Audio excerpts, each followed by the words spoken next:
It's time for another edition of Coach's Corner with women's basketball coach Matilda Mossman.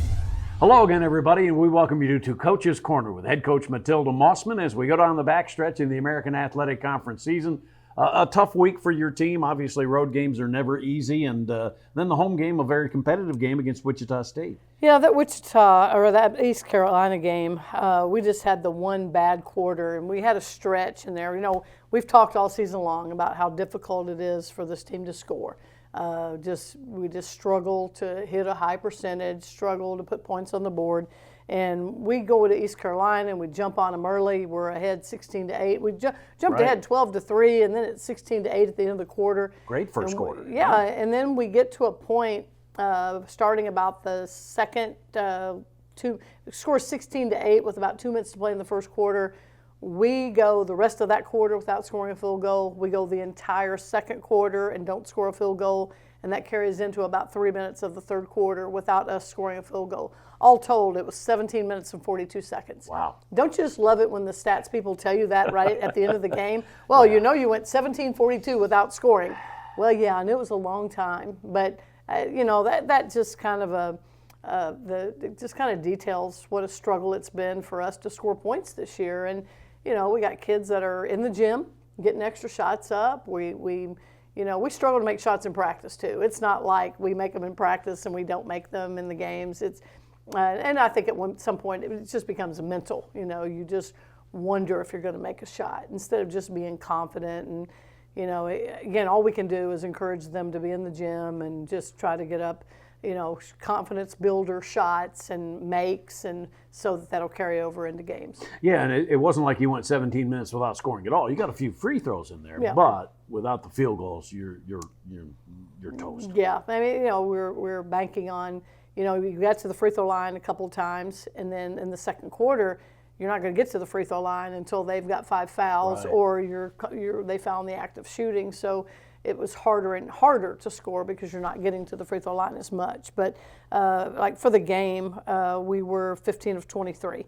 And again, that's not even a great percentage, 65%. But East Carolina, runs that full court pressure defense the entire game. We had 21 turnovers, which is fewer than the turnovers we had against them in the first game. We made some improvements, even though in the first game we lost to ECU, but we had 25. We gave up 25 offensive rebounds and had 25 turnovers. We were better in this game in terms of only giving up 13 offensive rebounds, and we only had 21 turnovers. But they just shot it a little bit better, and they forced us to be uncomfortable. And I think that's the best way to explain it. We just weren't comfortable in that entire game. And Addison Richards leaves you in scoring, but only 7. So, I mean, when your leading scorer has only 7, you better have a whole bunch of 6s and 5s in there. And you had a few, but not enough. Not enough. I mean, we only scored 42 points for the game. But that's, since conference started, I think we're averaging about 50 points a game. It's just been a struggle. And but our kids continue to fight, continue to compete, continue to do what we ask them to do. It's just we just have such a fine margin for error, and what we really need is more guys being more consistent. Like in the Wichita State game, Rebecca Lasky gets a career high of 23. There was a game not too long ago where Addison Richards got a career high with 27.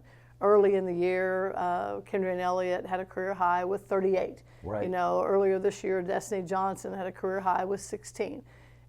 We just keep having these pockets of greatness and just struggling to put it all together. So, I think the building blocks are there, and it's about getting some of these younger kids more experience. Now we've got a freshman and a sophomore as our top 2 guards in terms of being our point guard, 2 guard, and we're playing faster. We are scoring more points now with those guys on the floor, but we're also turning it over more. But it's experience, and those guys have to be exposed to this style of play. And, they're getting better. They're getting better. And we just have to have a mentality that we want to continue to play as many games as we can play. And leading into the conference tournament, go play as many as you can play and just see what happens. Well, and for the Hurricane, you get back home to take on Wichita State, a team that had beaten you up in Wichita by 11.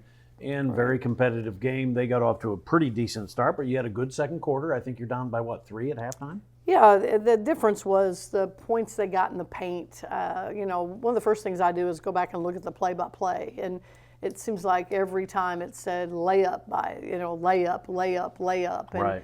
And we showed our guys film the next morning from that game, and just how many straight line drives we gave up, and how many times we didn't come over as help defenders, and how many times we didn't block out and give up offensive rebounds. I mean, a lot of the same things we've been preaching over and over. We just got to make a better commitment to doing some of those things. As you mentioned, Rebecca Lasky had 23 points in the game. What did she do well? Well, she was attacking. She was getting to the rim. She's one of the few people that made free throws. She did a good job of just attacking the basket. She was 3 for 3 from the free throw line. As a team, we were 14 of 49. 14 of 29. 14 of 29, I'm sorry. I was going to say 49. I tried to make it really bad day. Yeah, 14 of 29, which is only 48%. Right. And that's not going to win you many games if you don't shoot better than that from the free throw line. Yeah, you leave 15 points on the table in a 9-point game. Right. Would have made a difference, huh? And it makes a difference at the end of the game, making the score closer. And they left a lot of points too. They were only 11 of 22. So both teams left a lot of points at the free throw line. And a situation where Kendra Elliott was strong for you, 15 rebounds, did a nice job. She continues to prove that that there's no senioritis there, that she really wants to finish her senior year strongly. Yeah, and I think with Kendrian's rebounds, there were some that came right to her, but she was having to battle. I mean, she really was. They were, for the early part of the game, they were playing 2 bigs, and then the latter part of the game, they played 4 guards. Almost the entire second half, they played 4 guards. But she really had to battle to get the rebounds that she got. And for the Golden Hurricane, another busy week coming up, except for one thing. There's the midweek bye, and we'll talk about that in a moment as we get you ready for what essentially is the final week of basketball in the regular season for TU. The game on Saturday and then one on Monday to end the regular season. We'll have all of those details next on Coach's Corner.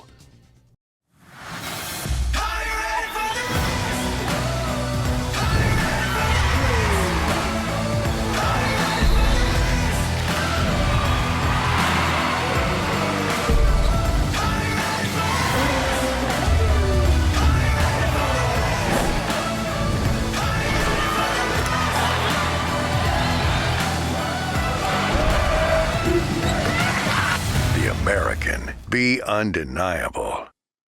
We're back on Coach's Corner with head coach Matilda Mossman. And Coach, you have the midweek bye, which is unusual late, but that's where it is on the schedule. So got a little time to prep for a game in Philadelphia against Temple. Yeah, and Temple was so long ago. It was one of the first 2. It was the second conference game of the year, I think. And we went to overtime. Actually had that game won and went to overtime. And we said then that might be one of the best teams in our league. And they've kind of gone. They've kind of had some struggles in the middle part of their season, but they're always good at home. They're led by Mia Davis, who is first or second in the conference in scoring and rebounding. She's a force to be reckoned with. That team is physical. They're going to play 7, 8, 9 people. And, we've got to play good basketball because they're going to do a lot of the same things everybody else is doing. They're going to drive to the basket. They're going to crash the boards. And we've got to be ready to be physical. Coach, that was one of the first 2 games of the year, as you mentioned, and 2 overtime losses to start the league season. Not that you look back, but boy, if you could have turned those 2 overtime games around, you ever wonder about how the season might have gone? All the time. I mean, it's about getting breaks early. It's just like players when they start a season. Everybody else kind of on an equal footing. But then as you start playing games, you have less practices, and where you are position-wise on the bench, you tend to stay there. There's not a lot of movement up and down. Well, it's the same thing. We win those 2 overtime games early. Well, we got a confidence. We're going into the next game, feeling better about ourselves. So, yeah, a break real early in the season, I think would have made a huge difference. Absolutely. And then the home finale, and it's senior day for the Golden Hurricane on Monday the 2nd. It's Houston, and that's kind of become an annual thing where you play on a Monday before the league tournament. I'm not really sure why, but that's the way the schedule works out. That's your final home game and your final regular season game, and it's Houston. Right, and that's the way the league does it for women's basketball. If you're at home, everybody plays Saturday, Monday, unless you happen to have a bye. So if you're at home on Saturday, you're on the road on Monday, and vice versa. So what's really a little unusual, though, is we haven't seen Houston all year. We haven't played them at all. So you play everybody else in your league, some of them twice, and now we're playing Houston the last game of the year for the very first time.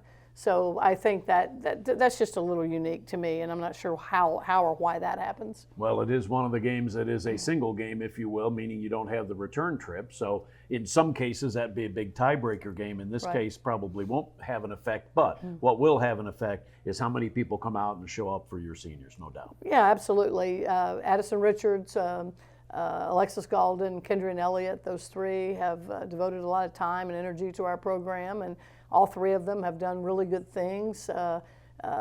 Kendrian's in the record books for rebounding and single game scoring, and she'll have over 900 points in her career. And Alexis Galden, even though she's been injured a lot of the year, she's in the record books for 3-point shooting, assist, and was really close to getting 1,000 points. And then Addison Richards has kind of had a breakout year as a senior. We moved her to a different position. She took advantage of that and embraced it. So all three of those guys will graduate on time. They're all three walk in May, and just will be great contributors to society when they leave here. Absolutely. So we will see you on Monday the 2nd for the senior day, also against Houston. But first of all, go get a win on the road, and we'll see you when you get back. Sounds good. Thanks, Bruce. The head coach, Matilda Mossman, University of Tulsa women's basketball, and that is Coach's Corner.